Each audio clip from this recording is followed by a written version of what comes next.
a cascavel ela não chega perto do cabo não.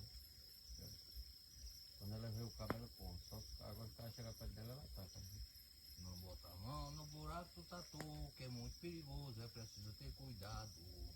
E faz tempo que você tem essa música. Lá dentro pode ter um cascavel.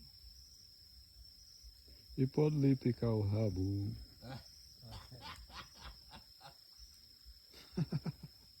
Que sossego, meu Deus. Eu só dormir todo dia aqui. Mas dormir de dia não tem graça não, pô. Mesmo. Onze horas.